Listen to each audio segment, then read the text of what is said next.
जाता है तो जरा दृष्टि दोष के लिए बना बेलनाकार लेंस। क्या हम अब नहीं बोलेंगे मैं आपको 3 लेंस के बारे में संशोधन को लेकर होगा? नहीं सर जी, बेलनाकार लेंस तो आप ही बताए ना सर। मोतियाबिंद के लिए प्रकाश के वर्ण नारंगी और लाल से लाल। हेलो दोस्तों, कैसे हैं आप लोग? दुआ करते हैं आप लोग अच्छे होंगे, स्वस्थ होंगे, मस्त होंगे और अपनी अपनी बोर्ड की तैयारी में व्यस्त होंगे।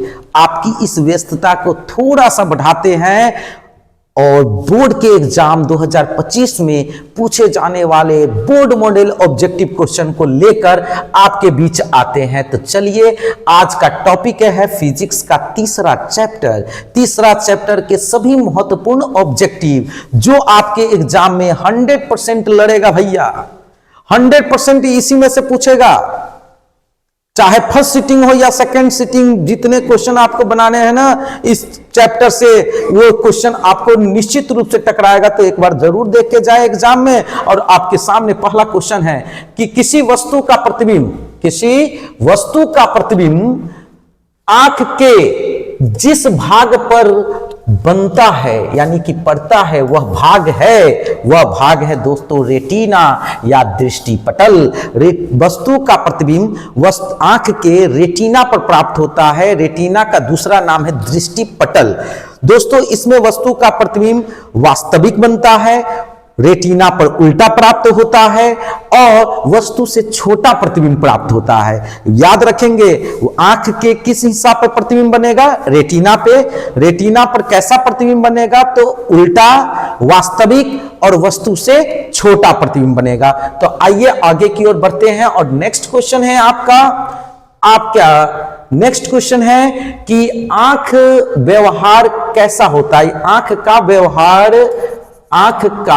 व्यवहार कैसा होता है?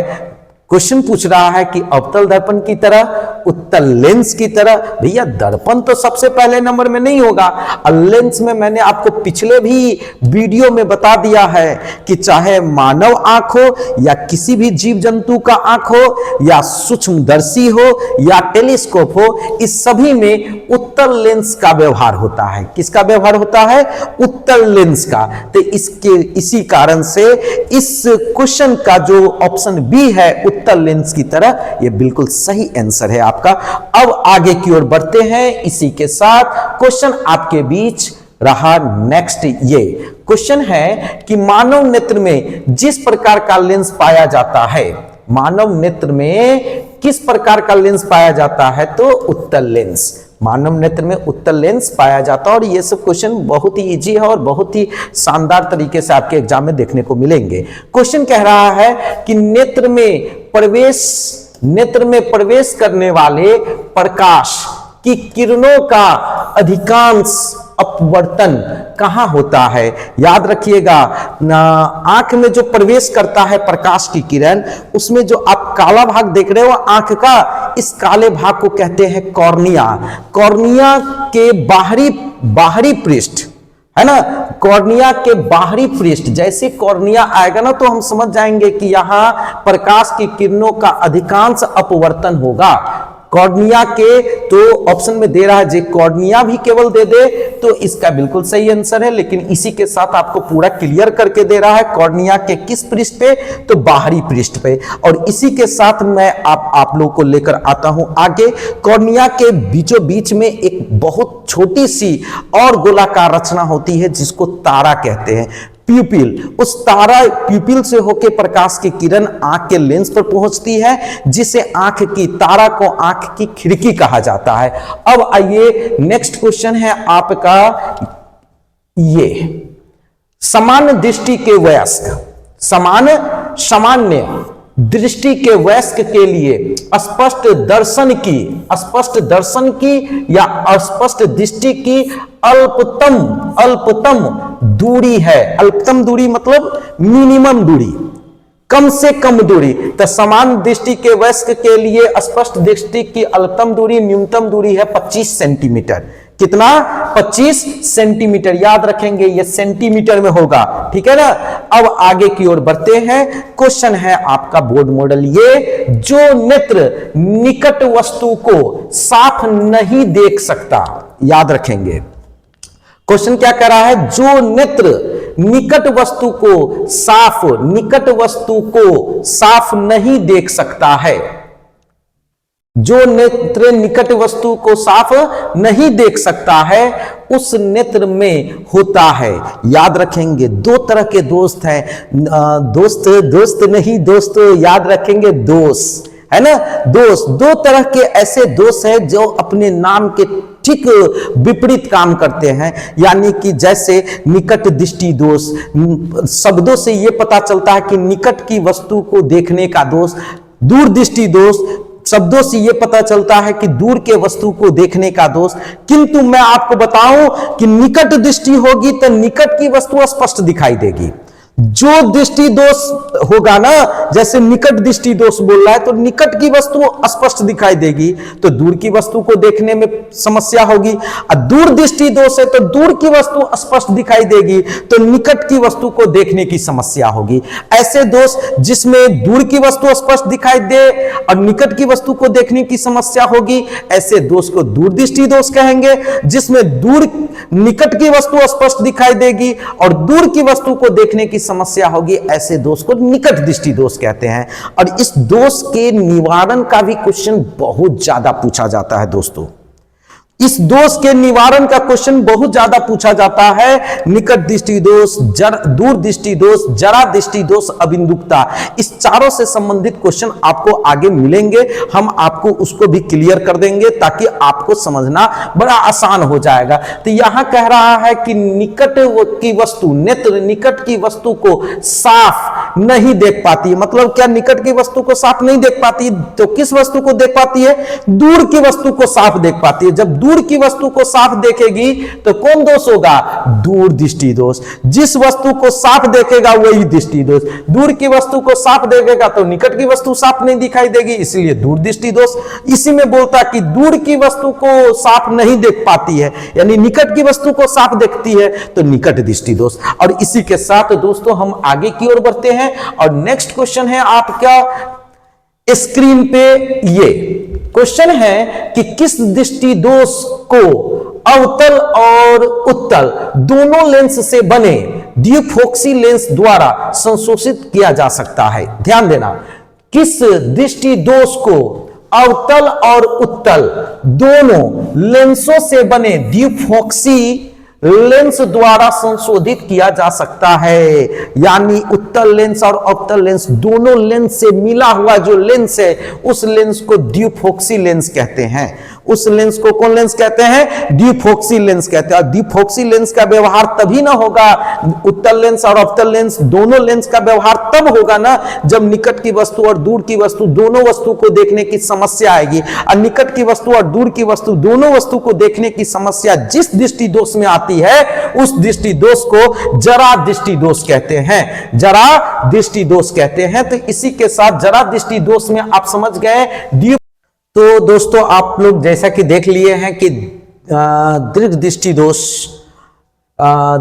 दोष को अवतल और उत्तल दोनों लेंसों से बने लेंस को कौन लेंस कहते हैं, द्विफोक्सी लेंस। इसी को बाइफोकल लेंस कहते हैं। और इसके निवारण या किस दृष्टि दोष के निवारण के लिए उपयोग किया जाता है, तो जरा दृष्टि दोष के लिए।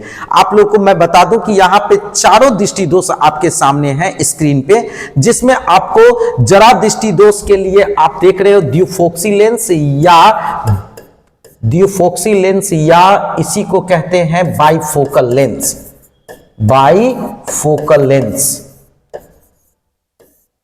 बाइफोकल लेंस के चश्मे का उपयोग किया जाता है या द्विफोक्सी लेंस के चश्मे का उपयोग किया जाता है।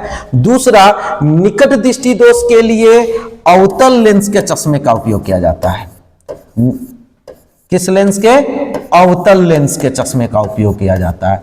वही आपको बता दें दीर्घ दृष्टि दोष के लिए किस लेंस के, उत्तल लेंस के चश्मे का उपयोग किया जाता है। दीर्घ दृष्टि दोष के लिए किस लेंस के चश्मे का, उत्तल लेंस के चश्मे का। और वही मोतियाबिंद के लिए मित्रों, मोतियाबिंद के लिए बेलनाकार लेंस। बेलना तो यादें होगा, है ना, बेलना से बना बेलनाकार लेंस। बेलना से होगा बेलनाकार लेंस के चश्मे का उपयोग किया जाता है। तो दोस्तों मैंने आपको इस क्वेश्चन के माध्यम से 4 बोर्ड के महत्वपूर्ण क्वेश्चन को आपके सामने बताया है। मैंने आपको बोला निकट दृष्टि दोष के निवारण में किस लेंस के चश्मे का उपयोग किया जाता है, तो अवतल लेंस के चश्मे का। दीर्घ दृष्टि के लिए कौन, तो दीर्घ के लिए उत्तल लेंस का, है ना, दीर्घ के लिए उत्तल लेंस के चश्मे का उपयोग किया जाता है। जरा दृष्टि दोष के लिए ड्यूफोक्सी लेंस या बेलनाक बाइफोकल लेंस के चश्मे का उपयोग किया जाता है।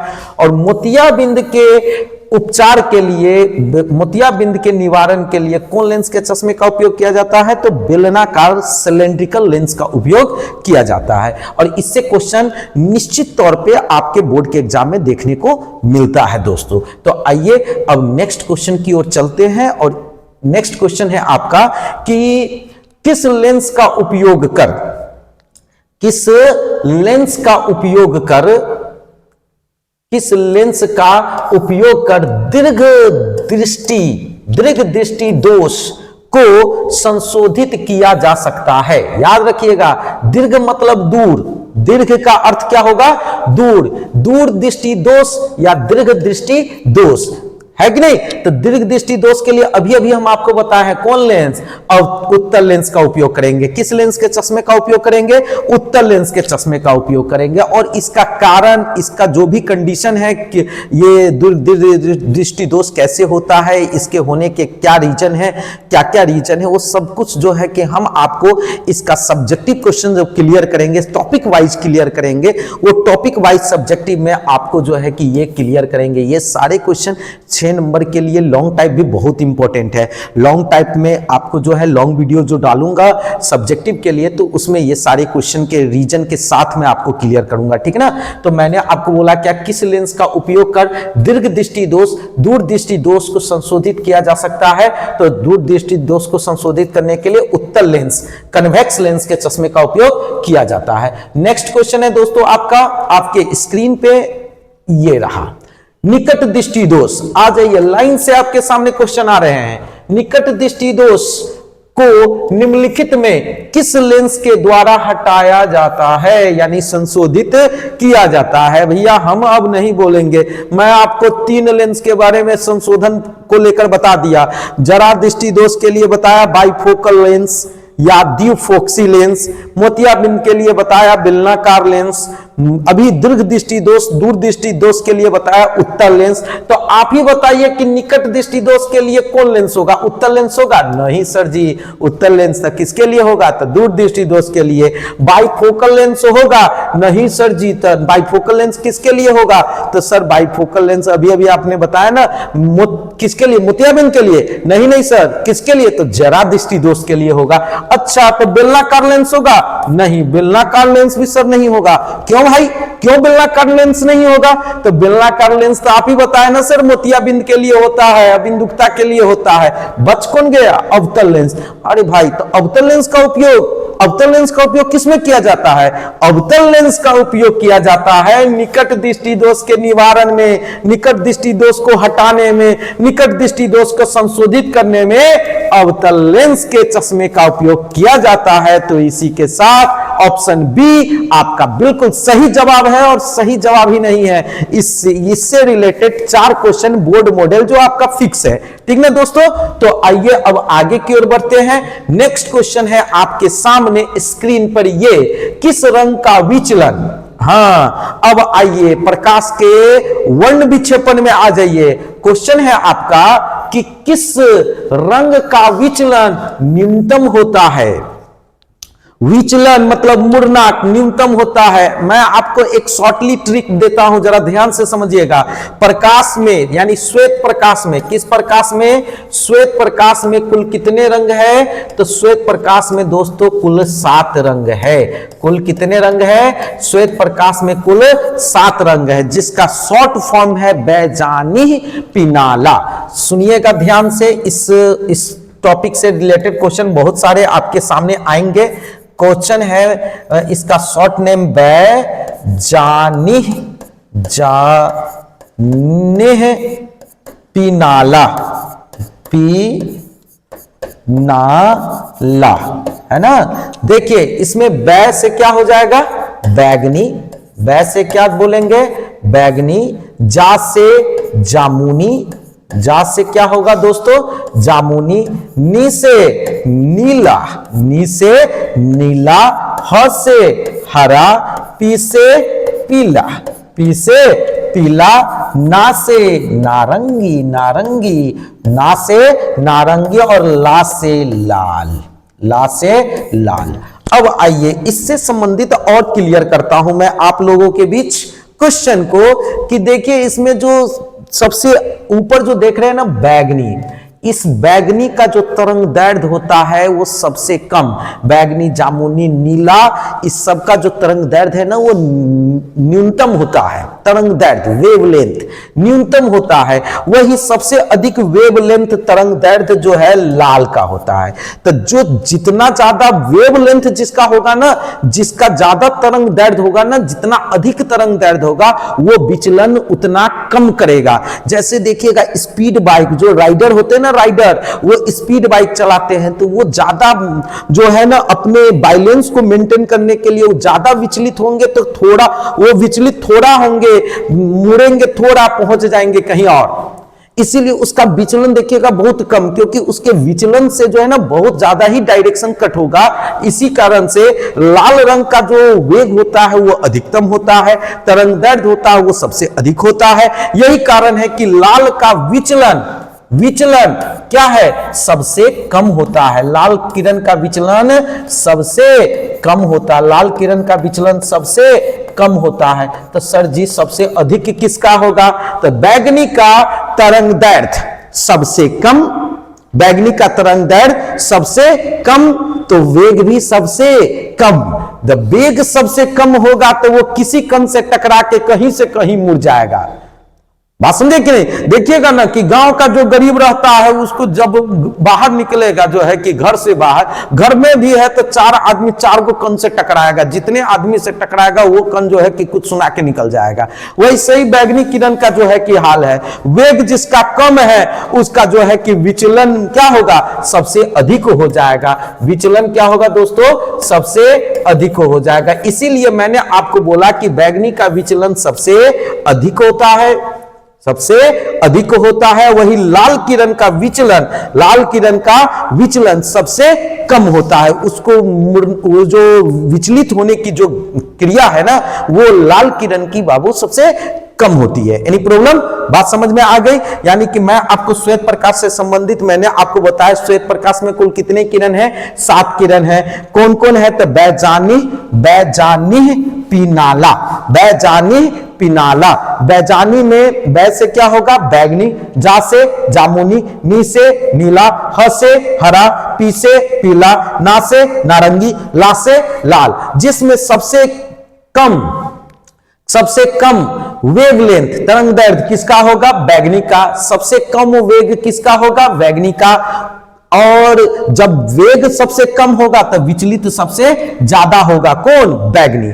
बैगनी से ज्यादा तरंग दैर्ध्य किसका, जामुनी। जामुनी से ज्यादा नीला का, नीला से ज्यादा हरा का, हरा से ज्यादा पीला, पीला से भी ज्यादा किसका, नारंगी का। सबसे ज्यादा तरंग दैर्ध्य किसका होगा, तो सबसे ज्यादा होगा लाल का। जिसका तरंग दैर्ध्य सबसे ज्यादा है उसका वेग भी सबसे ज्यादा। जब वेग सबसे ज्यादा तो वो विचलित होगा सबसे कम, विचलित होगा सबसे कम। इसी कंसेप्ट से आपको बहुत सारे board model objective question solve होंगे दोस्तों। अगर आप चाहें तो इसका आप स्क्रीनशॉट भी ले सकते हैं, ठीक है। अब आगे की ओर बढ़ते हैं। क्वेश्चन है आपका, क्वेश्चन है दोस्तों आप क्वेश्चन एक बार इसी क्वेश्चन को फिर से हाईलाइट करते हैं कि किस रंग का विचलन, किस रंग का विचलन न्यूनतम होता है। किस रंग का विचलन न्यूनतम, न्यूनतम मतलब सबसे कम होता है। तो सबसे कम किसका होगा विचलन, तो अभी बताए हैं लाल का। किसका दोस्तों, लाल का विचलन सबसे कम होगा, है ना।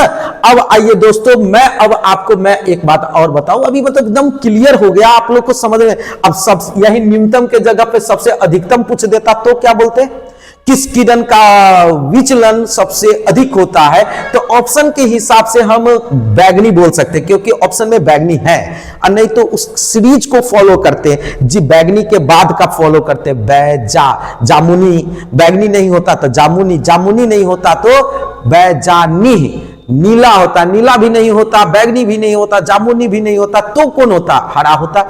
इसी तरीके से उस सीरीज को आप फॉलो करेंगे ऑप्शन के हिसाब से। ओके गाइस, तो अब आगे की ओर बढ़ते हैं और नेक्स्ट क्वेश्चन है आपका स्पेक्ट्रम। ये 7 किरणों से बने 7 रंगों की जो पट्टी होती है ना, रंगीन पट्टी, उस रंगीन चौड़ी पट्टी को दोस्तों स्पेक्ट्रम कहते हैं। रंगीन चौड़ी पट्टी को क्या कहते हैं? स्पेक्ट्रम। और स्पेक्ट्रम किसकी मदद से प्राप्त होता है? लेंस की मदद से? ना भाई ना। किसकी मदद से? प्रिज्म की मदद से। किसकी मदद से? प्रिज्म की मदद से स्पेक्ट्रम प्राप्त किया जाता है। यानी श्वेत प्रकाश को जब प्रिज्म से होकर गुजारेंगे ना, तो वो 7 रंगों में विभक्त कर देती है। यही घटना जो है कि वर्ण विक्षेपण कहलाता है। और ये 7 रंगों की जो रंगीन चौड़ी पट्टी है उसको वर्णपट या उसी को स्पेक्ट्रम भी कहते हैं दोस्तों। अब आइए नेक्स्ट क्वेश्चन है आपका, नेक्स्ट क्वेश्चन है आपके सामने स्क्रीन पे है कि प्रकाश की किस घटना के कारण सूर्य हमें वास्तविक सूर्योदय से लगभग कितना मिनट पहले? 2 मिनट पहले पूर्व दिखाई देने लगता है। याद रखिएगा, ये क्वेश्चन भी एक प्रकार का क्वेश्चन है। पूछ देगा कि सूर्योदय से कितने मिनट पहले दिखाई देने लगता है, तो क्या बोलेंगे? 2 मिनट पहले।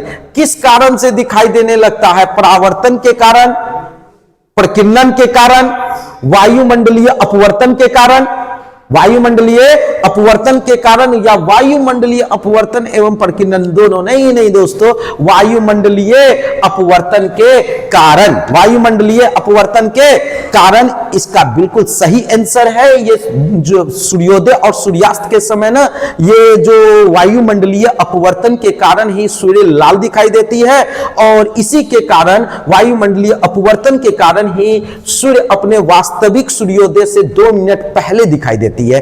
तो चलिए दोस्तों, इसी के साथ हम आगे की ओर बढ़ते हैं और आगे की ओर नेक्स्ट क्वेश्चन है आपका ये कि किस वर्ण मतलब रंग, वर्ण किसको कहेंगे? रंग को, प्रकाश की किरण को, प्रकाश की किरण जिस रंग की होती है उस रंग को, किस वर्ण का तरंग दैर्घ्य सबसे बड़ा होता है, सबसे अधिक होता है? तो सबसे अधिक किसका बताए थे? तो सबसे अधिक सर आपने तो लाल का बताया था। सबसे अधिक तरंग दैर्घ्य किसका? लाल का। सबसे अधिक वेग किसका? लाल का। सबसे कम विचलित कौन होता है? सबसे कम विचलित, तो सबसे कम विचलित होता है लाल। सबसे कम तरंग दैर्घ्य, सबसे कम तरंग दैर्घ्य, सबसे छोटा तरंग दैर्घ्य किसका होगा?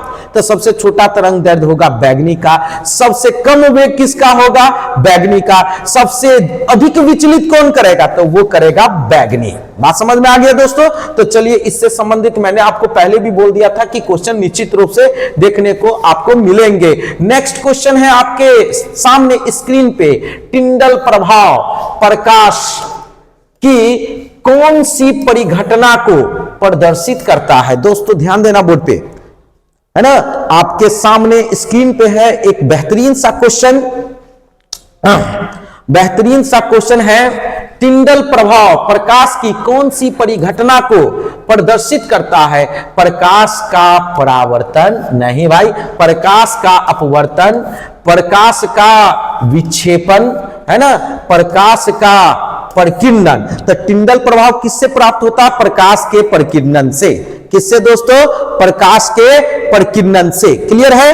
अब आइए दोस्तों, मैंने आपको बताया ना, टिंडल प्रभाव के लिए कोलाइडी विलयन से होके, यानी गाढ़ा विलयन से होके जब प्रकाश की किरणें गुजरती है ना, तो उसको, जैसे कि मान लीजिए कि कोई गलास ले लीजिए, इस गलास में मान लीजिए कोई गाढ़ा विलयन को हम घोल देते हैं, किसी गाढ़ा विलयन को घोल देते हैं जिसमें बहुत सारे छोटे छोटे कण इसमें उपस्थित रहते ही हैं, माने पूरी तरह से ये विलयन जो है ना घुली हुई नहीं रहती है। जब प्रकाश की किरण जब इस विलयन से होकर गुजरती है तो कोलाइडी कण से टकराकर इधर उधर विचलित हो जाती है। इसी घटना को क्या कहते हैं, टिंडल प्रभाव कहते हैं। इसी घटना को टिंडल प्रभाव कहते हैं और प्रकाश के इस प्रकीर्णन के कारण यह टिंडल प्रभाव उत्पन्न होता है। इसीलिए ऑप्शन डी इज करेक्ट। टिंडल प्रभाव जो है उत्पन्न करने के लिए प्रकाश का प्रकीर्णन का होना अत्यंत आवश्यक है। ठीक है ना। तो दोस्तों अब आइए क्वेश्चन है आपका, नेक्स्ट क्वेश्चन है स्क्रीन पर जो रहा ये, वायुमंडल में प्रकाश के किस वर्ण का प्रकीर्णन अधिक होता है। वही हुई ना बात। वायुमंडल में किस वर्ण का मतलब किस रंग का प्रकीर्णन सबसे अधिक होता है। तो जिसका वेग सबसे कम होगा, जिसका तरंगदैर्घ्य सबसे कम होगा, वही सबसे ज्यादा विचलित होगा, वही सबसे ज्यादा प्रकीर्णित होगा। तो सबसे कम विचलित कौन हो सकता है दोस्तों। तो सबसे कम विचलित मैंने आपको बता दिया है लाल नहीं सर, लाल तो एकदम मुड़ेगा नहीं, 80 के स्पीड में धो के सुई से निकाल देगा, एकदम तेज रफ्तार मोदी सरकार, एकदम लाल का सो रफ्तार है। यही कारण है कि सिग्नल सब में देखिएगा रेड लाइट, बाइक के बैक लाइट में देखिएगा रेड लाइट, कोई भी वाहन लीजिए उसके बैक लाइट में देखिएगा रेड लाइट। जो कोई बड़का जो टावर सब रहता है उस टावर के सबसे ऊपर में देखिएगा रेड लाइट टिम टिम टिम टिम जलता रहता है और आपको दूर से दिखाई देगा। क्यों? क्योंकि इस लाल का प्रकीर्णन जो है कि बहुत कम होती है और जिसके कारण ये लाल किरण दूर से भी दिखाई देती है, स्पष्ट दिखाई देती है और घटना को टालने में ये बहुत अधिक भूमिका निभाती है।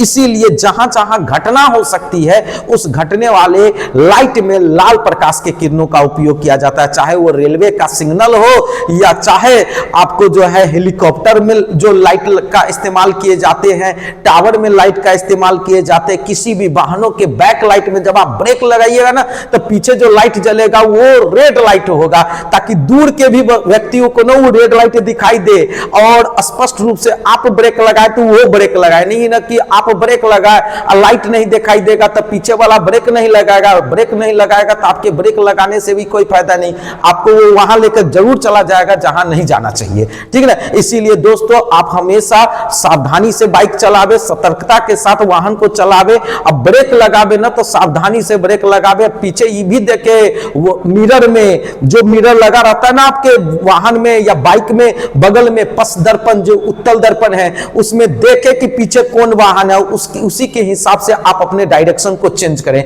ठीक है। तो इसीलिए मैंने आपको बोला कि किस वर्ण का प्रकीर्णन सबसे अधिक होगा। तो सबसे अधिक होगा दोस्तों नीला का। देखिए बैगनी तो दिया नहीं है, वैसे बैगनी, जामुनी, हरा, नीला ये सारों कलर को मिलाएंगे ना तो नीला ही कलर बनेगा। इसीलिए नीला जो है ना इसका बिल्कुल सही जवाब है। ठीक ना दोस्तों। अब आइए दोस्तों आगे की ओर बढ़ेंगे। तो नेक्स्ट क्वेश्चन आपका बनता है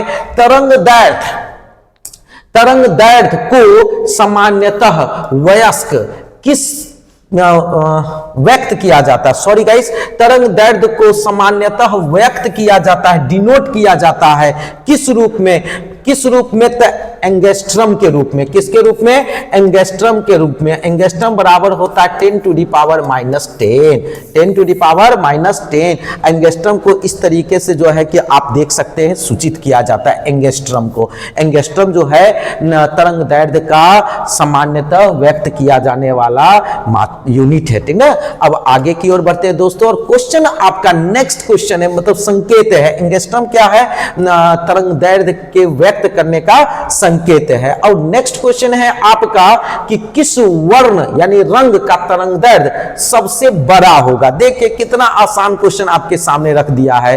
किस वर्ण का, किस रंग का तरंगदैर्घ्य सबसे बड़ा है, सबसे अधिक है। इससे पहले भी हो चुका है। ये चारों ऑप्शन में सबसे अधिक किसका होगा? लाल का। सबसे कम किसका होगा? तो बैगनी दिया है तो बैगनी का। बात समझ में आ गया। यानी कि लाल जो है ए जो है इसका बिल्कुल सही जवाब है। और आगे की ओर क्वेश्चन है आपका नेक्स्ट क्वेश्चन है श्वेत प्रकाश। जी हां दोस्तों आप सही सुन रहे हैं। श्वेत प्रकाश में किस वर्ण का तरंगदैर्घ्य अधिकतम होता है?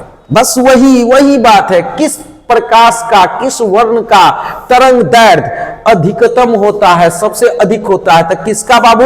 लाल का। अभी तुरंत आप देखिए एक ही टॉपिक को समझाने से कितने क्वेश्चन आपके क्लियर हो रहे हैं। नेक्स्ट क्वेश्चन है कि पुतली के साइज को कौन नियंत्रित करता है? पुतली के साइज को कौन नियंत्रित करता है? तो ध्यान देना, एक ही ऐसी रचना है जो नेत्र लेंस की फोकस दूरी को बदलने में भी मदद करती है और पुतली के आकार को भी बदलने में, यानी प्रकाश के परिमाण को घटाने में या बढ़ाने में वो मदद करती है, जिसका नाम है आइरिस या परितारिका, जिसका नाम है आइरिस या परितारिका, यानी कि B is the right answer. Iris या परितारिका, 3 पटल होते हैं मानव नेत्र के। सबसे बाहरी परत को कहते हैं श्वेत पटल, जो अपारदर्शी चमड़े की बनी होती है। बीच वाली जो परत होती है, बीच वाली परत, आंख की जो बीच वाली परत है, उसको कहते हैं आइरिस या परितारिका। ये आइरिस या परितारिका नीले कलर की रंगीन परत है और ये रंगीन परत आगे चलकर ना 2 भागों में बढ़ जाती है। अगला भाग, जो आगे का भाग है, वो किसको जकड़े रहती है? तो पुतली को जकड़े रहती है, और पीछे वाली भाग नेत्र लेंस को जकड़े रहती है। पुतली को जब प्रकाश की किरण आंख पे आती है तो वो प्रकाश के परिमाण को घटाने या बढ़ाने में यही आइरिस या परितारिका की मदद से पुतली प्रकाश को एडजस्ट कर पाती है, ठीक ना। और जब वो प्रकाश पुतली तारा से होकर नेत्र लेंस पर प्रकाश पहुंचती है तो नेत्र लेंस क्या करती है? सिकुड़ के फैल के वो अपनी फोकस दूरी बदलती है और रेटिना पर वस्तु का प्रतिबिंब बनाती है। तो जब रेटिना पर वस्तु, हर हाल में चाहे वस्तु नजदीक हो चाहे वस्तु दूर हो, उत्तल लेंस में दूरी के हिसाब से प्रतिबिंब बदल जाता है, लेकिन आंख में लगा ये उत्तल लेंस हर कहीं भी वस्तु हो उसका प्रतिबिंब रेटिने पर बनाता है। आप दोस्तों समझ सकते हैं कि कुछ तो लोचा है भैया, तो उसमें कुछ लोचा नहीं है। ये आइरिस या परितारिका है, जो आइरिस या परितारिका नेत्र लेंस की फोकस दूरी बदलती है और बदल के उसको रेटिना पर कटवाती है। ये नेत्र लेंस की फोकस दूरी के बदलने की क्षमता क्या कहलाती मालूम है? समंजन क्षमता। क्या कहलाती है? समंजन क्षमता। तो इसी के साथ दोस्तों ये सारे क्वेश्चन बोर्ड मॉडल 2 नंबर के बहुत स्पेशलिस्ट क्वेश्चन है जो कि आपको देखने को मिलेंगे आगे। कि नेत्र द्वारा किसी वस्तु का कैसा प्रतिबिंब बनता है? तो मैंने तो आपको बताया था कि नेत्र द्वारा किसी वस्तु का कैसा प्रतिबिंब बनता है। तो नेत्र द्वारा किसी वस्तु का वास्तविक, उल्टा और वस्तु से छोटा प्रतिबिंब बनता है। और कहां बनता है? तो रेटिना पर। रेटिना का दूसरा नाम क्या है? तो दृष्टि पटल। रेटिना का दूसरा नाम क्या है? दृष्टि पटल। तो अब आ जाइए, तो मैंने आपको नेत्र गोलक का तो 2 परत को क्लियर किया था ना। श्वेत पटल सबसे बाहरी है श्वेत पटल, बीच का है आइरिस या परितारिका, और सबसे भीतर की जो सबसे पतली परत है ना उसी को रेटिना कहते हैं, उसी को दृष्टि पटल कहते हैं। दृष्टि पटल इसलिए कहते हैं क्योंकि उस पे वस्तु का प्रतिबिंब बनता है। कैसा बनता है? तो उल्टा बनता है। उल्टा प्रतिबिंब को ही कौन प्रतिबिंब कहते हैं? तो वास्तविक प्रतिबिंब कहते हैं। और हाँ, एक बार में झुंड के झुंड व्यक्ति को आप देख लेते हो। क्यों? क्योंकि वो वस्तु का प्रतिबिंब वस्तु से छोटा बनाता है, इसीलिए इसमें हो जाएगा इसका सही आंसर वास्तविक, उल्टा और छोटा, यानी कि D is the correct answer. D is the correct answer. और इसी के साथ दोस्तों आगे बढ़ते हैं और आपको मैं बताऊं कि निम्नलिखित में कौन से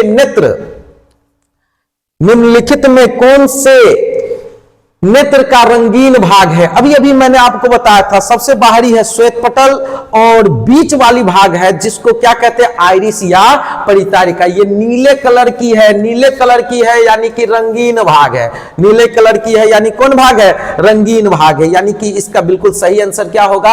और यही समंजन क्षमता में, नेत्र लेंस के फोकस दूरी को बदलने में, पुतली को के जो है कि प्रकाश के परिमाण को घटाने बढ़ाने में, यही आइरिस या परितारिका है जो सिकुड़कर फैलकर मदद करती है। ठीक ना दोस्तों?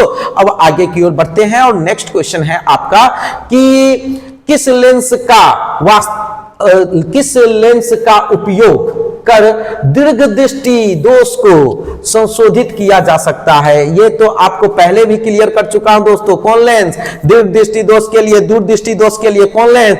उत्तल लेंस। अवतल लेंस किसके लिए? निकट दृष्टि दोष के लिए। बात समझे कि नहीं? बेलनाकार लेंस किसके लिए? तो बेलनाकार लेंस किसके लिए दोस्तों? आप जरा बताएंगे। तो बेलनाकार लेंस मोतियाबिंद के लिए, अबिंदुकता के लिए, है कि नहीं?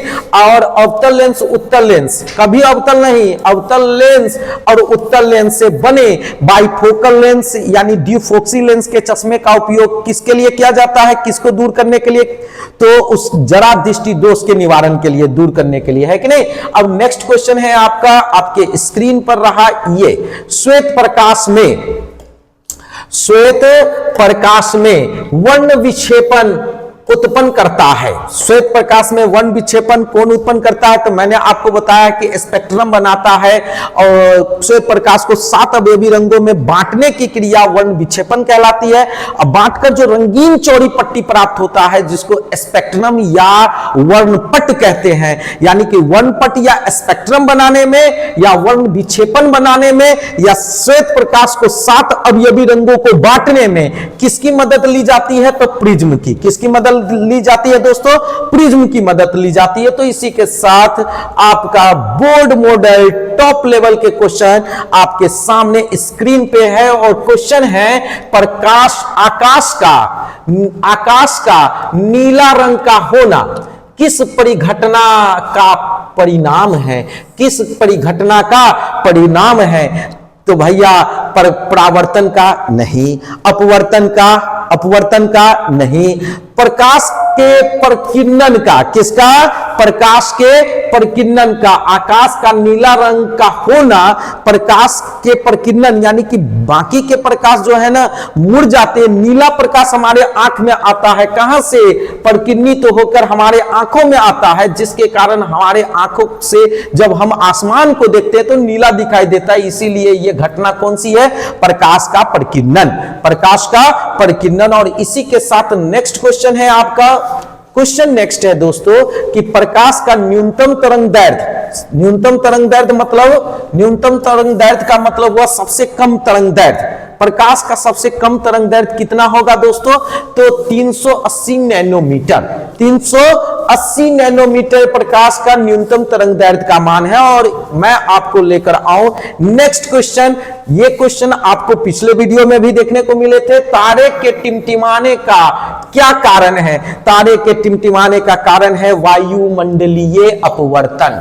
तारे के टिमटिमाने का कारण है वायुमंडलीय अपवर्तन। यहां बोल रहा सीधा अपवर्तन रहे तो चलेगा, लेकिन कुल अपवर्तन बोल रहा है तो कुल अपवर्तन नहीं चलेगा, वायुमंडलीय अपवर्तन या अपवर्तन चलेगा। ठीक है दोस्तों, और आगे की ओर बढ़ते हैं। तो मैं बताऊं दोस्तों कि इसी के साथ बोर्ड मॉडल जो आपके बिहार बोर्ड के टॉप लिस्टेड जो फिजिक्स के तीसरे चैप्टर से जितने भी क्वेश्चन थे आप लोग के बीच हमने इस वीडियो के माध्यम से आपके सामने रखा है। और आई होप कि आपको हमारा वीडियो अच्छा लगा हो। यदि आपको मेरी वीडियो अच्छी लगी हो तो लाइक, कमेंट और शेयर करें। खास के उन मित्रों को जरूर शेयर कर दे जो घर बैठे बैठे अपनी अच्छी तैयारी करके अपना अच्छा रिजल्ट बनाना चाहते हैं और अपनी अच्छी भविष्य को सुनिश्चित करना चाहते हैं। तो फिर मिलते हैं हम अगली वीडियो में। आज के लिए इतना ही। जय हिंद दोस्तों।